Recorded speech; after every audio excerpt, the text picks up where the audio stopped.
区内并没有划分军事分界线，双方军人经常碰面。1976年8月18号上午，14名美韩官兵和劳务人员携带斧头，在警备区南部砍伐一棵阻挡美军哨所视线的白杨树。朝鲜人民军中尉朴崔上前阻止，但不被理会。于是他召唤了20多名同僚到场，双方大打出手。这次事件使美军指挥官伯尼法上尉和美军中尉巴雷特当场被砍死，双方各有数人受重伤。这场血案导致美国第2天动用在西太平洋地区的几乎所有军力压向朝鲜。朝鲜方面宣布全国军民1级戒备，随时迎战。3天后，美军派出工兵连，终于锯掉了那棵无辜的白杨树。朝方也并没有反制，并建议军事分界线延续到共同警备区，双方人员互不越界，避免再发生类似的肢体冲突。美方采纳了朝方的建议，局势逐步缓和下来。从此，共同警备区核心地带的地面就出现了由美方浇筑的这道混凝土军事分界线。但直到1983年发生的另一起意外之前，这条分界线两侧还没有这么森严的警卫。 그래서 1983년도 11월 23일 소련 유학생 이 판문점 잠깐 나왔다가 이 공동 이 군사분계선이 서 있는 우리 군을 밀쳐버리고 남쪽으로 도전 사건이 제기됐습니다. 그가 무엇 때문에 넘어간지는 모릅니다. 그때 우리 군인들은 구 관광객을 구출하기 위해서 군사분계선을 넘어댔습니다. 그러다 나니까 우리와 미국 사이에 총격전이 벌어졌습니다. 그래서 그때 우리 군인 3명이 희생됐습니다. 崔中校口中的苏联留学生，其实是当时苏联派驻平壤的外交官，名叫马斯古夫。据说是为了改善生活而变节，最后如愿去了美国。 그래서 오늘 우리 군인들은 후원 때보다도 우리 손님들이 오게 되면 신변한 줄에서 많은 인원이 오늘이 우리 수용 탄생 기념일이 아닙니까? 在北方的板门阁上，崔中校说，这栋蓝色的哨所就是美军在板门店的监听中心和指挥中枢。 그래서 여기 나와 있는 남성 군대도 하나의 군대라고 볼 수 있지만 지휘권도 통솔권도 없는 식민지 군대의 취약성을 보여준다. 그래서 나는 저들이 하루빨리 같은 민족인 우리 동족들에게 총대를 돌려줄 것이 아니라 미국이 지어준 총을 돌려가지고 우리 민족의 공동연수인 미국놈을 반대해서 민족끼리 힘을 합쳐 통일을 하는 통일대업에 합세할 것을 바라고 있다. 这时，韩国一方的自由之家也打开了大门。韩国宪兵小心翼翼地端着联合国旗进入到停战委员会会议室。现在轮到南方接待他们的游客了。早已失去原来设计功能的蓝色小木屋，如今接纳着来自南北两端的一批批访客，默默地听着来自两边阵营的军人怎么用截然相反的角度诠释发生在这里的故事。在旅游旺季，每天有数百名外国游客从北方进入板门店参观。不过，担任我们翻译的朝方工作人员十分在意这轻微的商业色彩会影响朝鲜的社会主义形象。 这虽然是一个军事的禁区，但实际上也是向游客开放的。刚刚我们就看到，从南朝鲜那边已经有游客也陆续的进来进行参观。我手中呢就是进来的参观的门票，每一个外国人只需要花上20欧元，你就可以带上相机，把这个历史瞬间拍摄下来。不要了，不要了。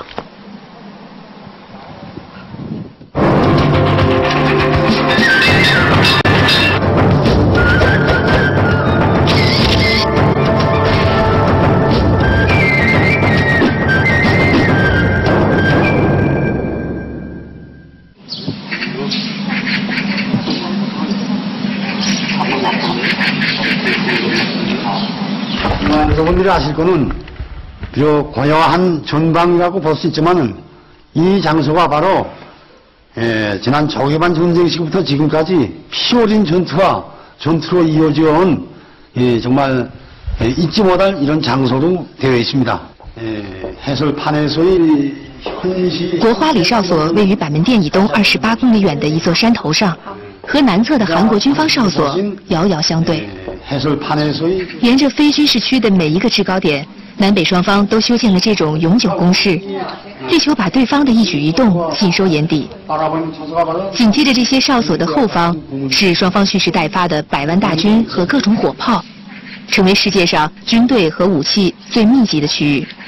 지금 판문점과는 달리 모든 군사 인원들이 장복 또는 이 감시되지 않는 이런 그 조건에서 서로 북조선군과 남조선군이 지금 경계 근무를 수행하고 있는 이런 상태입니다.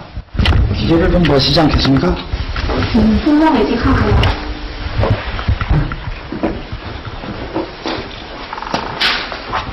帮我调好一个位置啊，看。 여기 지금 这是一个哨所，它的外墙是一个迷彩的颜色涂的，然后看面上面有一个南朝鲜的国旗，还有一个联合国的旗帜。 고지에는 이제 남조선 깃발과 유엔 깃발 두 대가 이제 날리고 있습니다. 유엔 깃발은 이른바 미국이 조선이 평화를 지켜준다는 이런 미명 아래 흥을 좋게 지금 꽂아놓고 있는 그런 깃발입니다.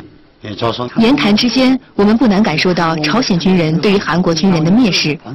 在崔成日中校口中，韩军是殖民地军队。金昌俊上校干脆把韩军称为傀儡军队。在前沿阵地和对手打了几十年交道，金上校似乎摸透了韩军的心理。 지금 당신들이 원대에 대해서 몹시 불안해하면서 감시 활동을 좀 강화하고 있습니다. 위험이 없으니까 걱정 넣으시고. 这种哨所之间的隔空对峙，虽然没有板门店内那种直面对手的压迫感，但由于双方在哨所里都配备长射程的自动武器，随时瞄准对方，因此更容易擦枪走火。过去10年来，朝韩军队在非军事区爆发过多次交火，几乎全部发生在哨所之间。每次枪声划破这片山野的宁静，全世界的神经都为之紧绷。 今年3月，美韩军队在朝鲜宣布即将发射人造卫星后，举行名为“关键决断”的联合军事演习。除了12000多名驻韩美军全部参与，还从其他国家调遣了14000多名驻外美军赶来增援。以美国本土为母港的航空母舰战斗群也前来参加。美韩的部分演习地点距离国花里哨所只有8公里。 直滨军事分界线，一时之间，朝鲜半岛战云密布。当时军演的时候，这边看到的是一个什么样的场景？ 땅크 기동 훈련, 그다음에 포사격, 그다음에 직승기 미착 훈련, 여러 가지 이제 그 장거리 포사격 훈련. 그래서 우리 조선 속담에 구름이 자주 끼면 비가 온다는 말이 있습니다. 이게 상대방이 벌이는 훈련이 단순한 능력 제거가 아니라 우리 공화국 북반구를 노린 이 타격 연습이라고 이렇게 우리가 느끼고 있습니다.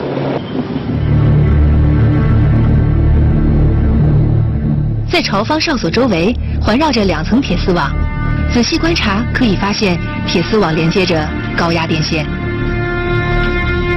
通过高倍望远镜看过去，韩军哨所大同小异。 只是铁丝网多了好几层，除了高压电铁丝网和看不见的枪口，非军事区内更具杀伤力的武器隐藏在地表之下。这边底下有地雷吗？ 여기 뭐 지뢰는 거죠. 우리 분계선상에 다 있으니까네. 어제 여기도 있습니다. 韩国军方曾经承认，美韩军队半个世纪以来在南侧非军事区布雷多达105万枚。 联合国估计，朝鲜军队在北侧非军事区的布雷数量也有100万枚。2002年，朝韩关系因为金大中推行阳光政策而出现好转，两国军方当时破天荒合作，同步排除埋在部分交通要道的地雷，为恢复南北运输开路。但时至今日，朝韩边境仍是世界上地雷密度最高的地区之一，部分地雷在雨水冲刷后发生移位。 每年都有军人和平民因触雷而伤亡。从国花里哨所眺望南方，能够看到远处一块平缓的山坡上，横卧着一段神秘的长条形建筑，两端隐没在绵绵山峦之中。看到了，这个混凝土壁障现在静静的在那儿，挺坚固的，挺宽的。它的下面其实开满了金达莱花。 但是那个壁障在那儿感觉非常的牢实，上面还有车辆从那儿通过。 지금 아까 로상에서도 말씀드렸지만 유엔 총회 30차 결의에 의하면 이 조선의 이 비무장지대 안에서는 일체 군사 행동, 군수 물자를 우리가 반입하지